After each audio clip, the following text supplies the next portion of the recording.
Dream, baby, dream. Civil War ends with a march on Washington, but this is no peaceful protest.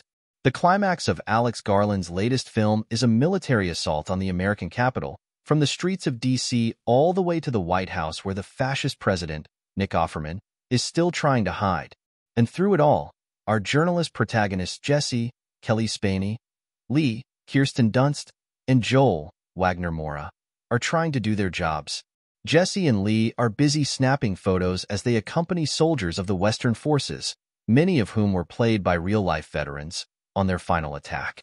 Once they reach the White House, the action is intercut with black and white images, as seen from Jesse's point of view, most of which were snapped by Spaeny herself. The ending sequence was really fun because I composed the shots. I chose what shots I wanted to take, Spaeny tells Entertainment Weekly. Since I didn't have a speed of film that was fast enough in that low light, my photos did come out, but they're a bit blurry. So I then got to do a really fun round with our amazing camera operator, Dave. We went around and grabbed those actual shots that I had chosen. Dunst previously told EW that the moment she accepted the role in Civil War, she took up a camera and began photographing as much as she could to get into the headspace of her veteran photojournalist.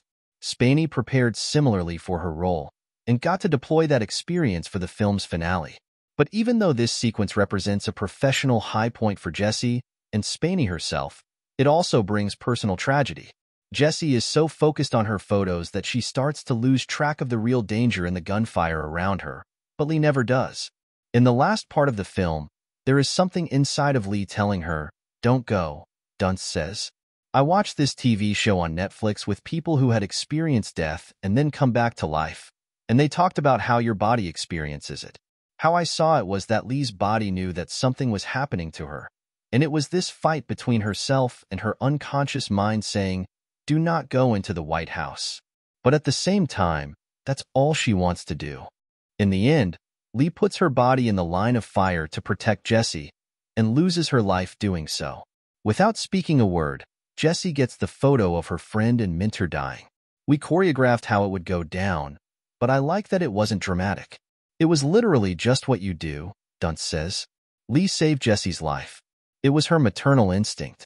This girl had gotten to her heart, and she did what she had to do in that moment. Civil War was shot chronologically, filming the scenes in the order they appear on screen, which Spaeny says helped her feel the weight of those closing moments. I always felt really nervous about the ending, because there was no dialogue and it felt really unspoken, Spaeny says. You're watching a transition right before your eyes. I think that is the moment that Lee is passing that torch on. Jesse's now crossed over into the same zone as her hero. For better or for worse, this is her life now. Spaeny continues, and I think that last ending frame, with that suicide track Dream, Baby, Dream playing, and you see her make that switch, I think that was really beautiful. We didn't know what it was going to be until it happened. The intensity of shooting that in sequence and having to get it done in time and having the veterans surrounding us, it all came to head in that final moment. Civil War is in theaters now.